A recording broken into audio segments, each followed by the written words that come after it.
Breath of the Wild was, at surface level, a huge step for the Zelda series and gaming as a whole. Billed as an open-air game, it completely ignored a lot of what made the Zelda series so loved in the first place.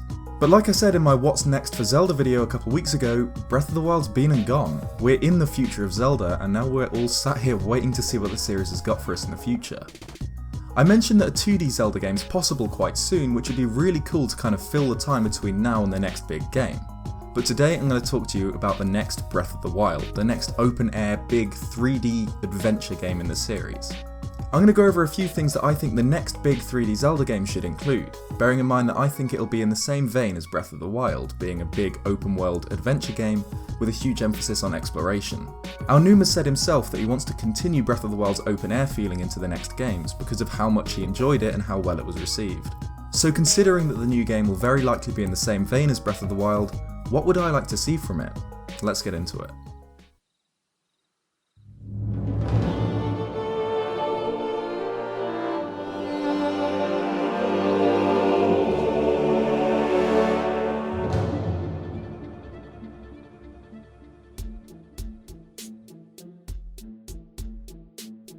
Traditional dungeons.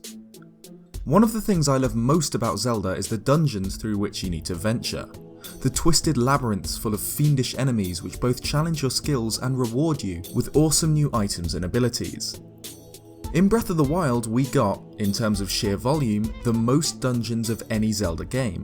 124 of them, and that's not even including the DLC, made up of 120 mini dungeons in the form of shrines and the 4 divine beasts.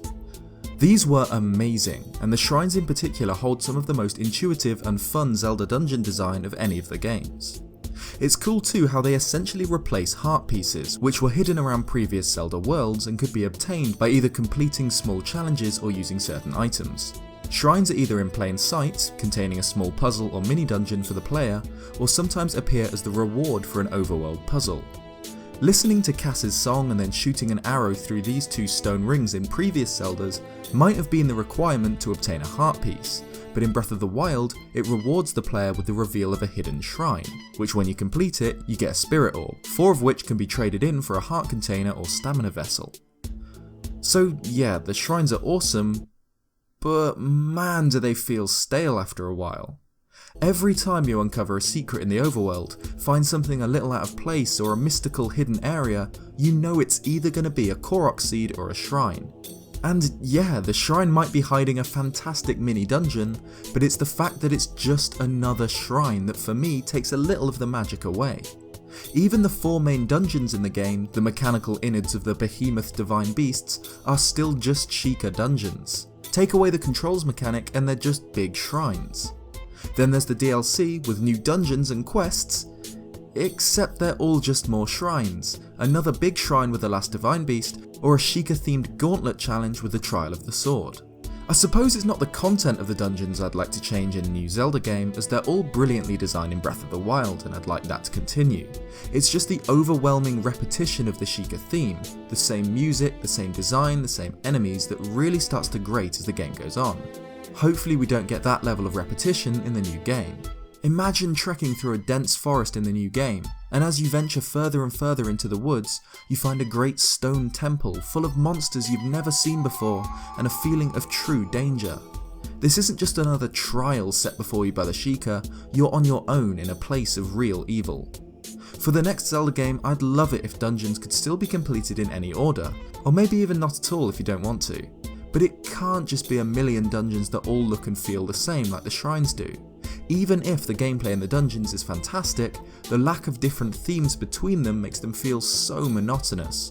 We need our fire temples, forest temples, and dare I say it, water temples. An alternate world. One thing the Zelda series is famous for is the inclusion of alternate or different worlds in its games. From A Link to the Past's Dark World and the 2 different time periods in Ocarina of Time, to the skies from Skyward Sword, the series is famous for putting twists on its overworlds. This was even planned for Wind Waker, where you were supposed to be able to travel from the Great Sea to a land below the Great Sea, but it was scrapped during development. Breath of the Wild obviously went for a much more conventional overworld, the eponymous Wilds, creating an overworld the likes of which the series has never seen. but I think it'd be awesome if the next game returned to this tried and true theme, and included some element of duality in its overworld. Perhaps we could see a return to the Dark World, this time fully realised and explorable in 3D, full of reimagined versions of A Link to the Past's horrors. Or maybe a Breath of the Wild scale overworld which included an explorable Sky Island area above the clouds, which could be freely travelled to and from whenever you choose. I think Breath of the Wild absolutely nailed the post-apocalyptic wilderness, and I'd love to see the series reimagine Hyrule in some creative way yet again for the new title. A story that develops as you play. So one of the biggest criticisms for Breath of the Wild was that it had a lackluster story, that compared to the epic adventures of previous Zelda games full of twists and turns, Breath of the Wild's tale paled a little in comparison. I disagree. I think Breath of the Wild's story is actually incredibly deep and interesting. Only problem is, it all happens without you. A huge amount of the game's story is viewed through these memories, essentially cutscenes showing what happened 100 years before the game takes place, when the Calamity Ganon made his reappearance. It deals with the pressure Zelda is under as the kingdom's princess, trying desperately to awaken her powers in her people's time of need. And it tells the story of the last-ditch efforts of Hyrule to stop the oncoming evil, which ultimately was in vain. But this all happens without any input from us. It's not like Wind Waker, for example, where we go to the Forsaken Fortress and we take back our sister, which builds Link's story as we play. No, in Breath of the Wild it's already been done for you, meaning that overall, Breath of the Wild's story feels lackluster when in actual fact it really shouldn't. For the next game in the series, the story should play out alongside the main quest. We should get to know the main characters as we play, not learning what they were like a century ago through cutscenes. We should complete dungeons and return to the overworld to see something's changed. Maybe a town's been overrun by monsters and needs saving, or the main villain has unleashed an overworld boss to wreak havoc on an area of the map. Proper item progression. Okay, let's talk about the start of the video. I've got no gripes really with Breath of the Wild's durability system, except for the fact that it really kills the excitement for finding a new weapon in the game. Again, let's think about Wind Waker. You battle your way through the Forbidden Woods, taking on Choo-Choos, Peahats and some Mothulars, then discover the boomerang locked away in a secured chest. This completely changes how you play the rest of the dungeon, and even gives you new options in the overworld such as taking on giant Octorok bosses or grabbing out of reach items. Once you've got the boomerang, one of the most iconic Zelda items of all time, you've got it for good, and it changes the game. In Breath of the Wild, however, you either get the basic boomerang as a reward from yet another shrine, or kill an enemy for one of them. And you can lose it as easily as throwing it, failing to catch it when it comes back, and then getting bored of searching for where it might have fallen, or just simply throwing it at a bokoblin and shattering it, and its only use is combat. What I mean by proper item progression is that for the next Zelda game, you should get more items as you go through the game that make you feel more powerful as you proceed. I suppose there are the 4 champions abilities that are huge game-changing power-ups, but it's not the same as finding the hookshot or the hammer. During the first hour of the game, you get most of the game's key items, bombs, stasis, magnesis, cryonis and the paraglider, which is awesome, but then for the rest of the game it's just this cycle of finding and breaking weapons. There's no oh my god moments when you find a truly incredible treasure, as you know it will just break down the line. In the next Zelda game, we need items to actually mean something again. Epic bosses with character. One of the best things about a Zelda game is the moment just after you've conquered a dungeon, where the music fades out and Link heaves open the boss door after unlocking it with a big key, before walking into the darkness. You've no idea what lurks on the other side, but it's sure as hell not going to be friendly. It could be a massive corrupted Goron, a nightmare-inducing Leviathan, or even the reanimated remains of a dragon. I like Twilight Princess's boss design, okay? In Breath of the Wild, it's a Blight Ganon. Always. In every one of the main dungeons, it's a Blight Ganon. Okay, cool, maybe these are just creations of Ganon used to control the divine beasts. Let's see what Ganon himself looks like. It's all 4 Blight Ganons rolled into one. I can't be the only one who got major deja vu fighting Calamity Ganon for the first time, right? We've fought this boss before. If the Blight Ganons were all different boss monsters with character, like a great eagle corrupted with malice for Varuta or a fire demon awakened from the depths of Death Mountain for Varudania, then Calamity Ganon would have been a fantastic fight that felt fresh. but it's just more of the same. We've already fought pretty much this same boss 4 times. Maybe this is why I love Monk Mazkosia so much. It was such a surprise for the usually inactive monk to stand up and challenge us to a one-on-one fight himself. For the next Zelda, I'd love to see a series of bosses that all have their own unique characters, rather than all being mini versions of the final boss. Let's take Wind Waker for example one more time. From Fire Scorpion to Corrupted Parasite, Challenge from the Gods to a personal vendetta against a colossal bird of prey, Spirit to Sand Serpent, every boss in this game had its own character and personality. Breath of the Wild's overworld bosses are awesome, and these are the kind of bosses I'd want to see in the next Zelda. Awakening a sleeping Hinox, watching a Talus assemble itself from rubble, these are the kind of bosses I'd love to see them continue into the new Zelda game. And it's awesome that they're hidden around the overworld in Breath of the Wild, but why aren't the main bosses of the game like this? Why do we just have 4 mini Ganons? The Blight Ganons are pretty good boss fights, but for the next Zelda game I'd love to see some more unique bosses. No, not you, Tantalus. No one likes Tantalus. An instrument.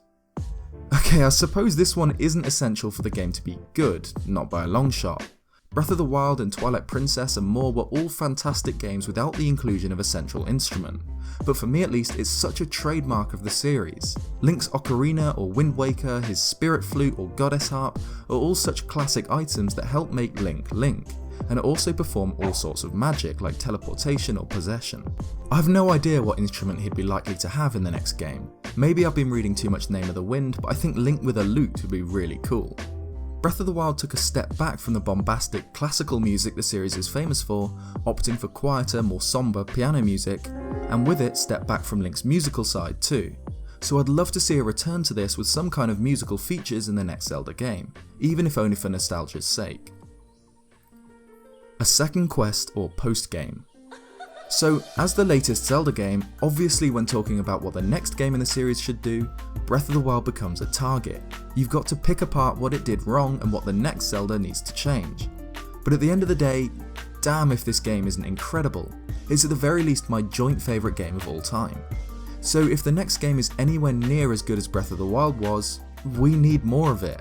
We need something more after you beat the game rather than just resetting to before you beat the final boss. Imagine if you were able to explore Hyrule after Ganon's defeat, seeing the results of your efforts and your heroism. Maybe more quests like Tarry Town, rebuilding the kingdom from the ruins, or saving civilians from leftover groups of bokoblins.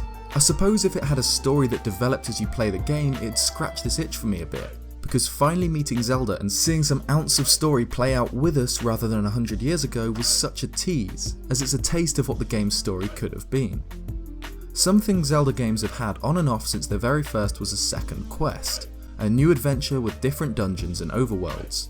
Ocarina of Time had Master Quest, but other than that we really haven't seen it that much.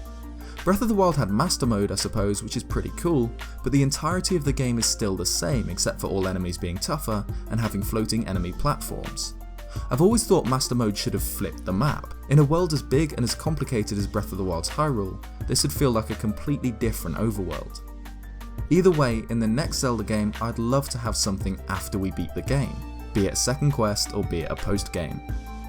Anyway, I'm so excited to finally be back on the Zelda hype train. There's nothing more exciting than waiting for a Zelda game, and we were kind of spoiled by how good Breath of the Wild was, but it did have some issues that I think the next game in the series could fix.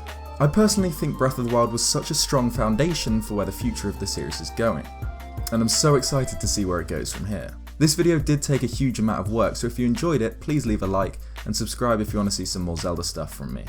I now upload every Saturday. My channel's pretty much Zelda focused, but a little bit of Smash Bros, a little bit of Mario, whatever I'm feeling at the time. What do you guys want from the next Zelda game? Leave it in the comments below. Thanks so much for watching, cheers guys, and I'll see you next time.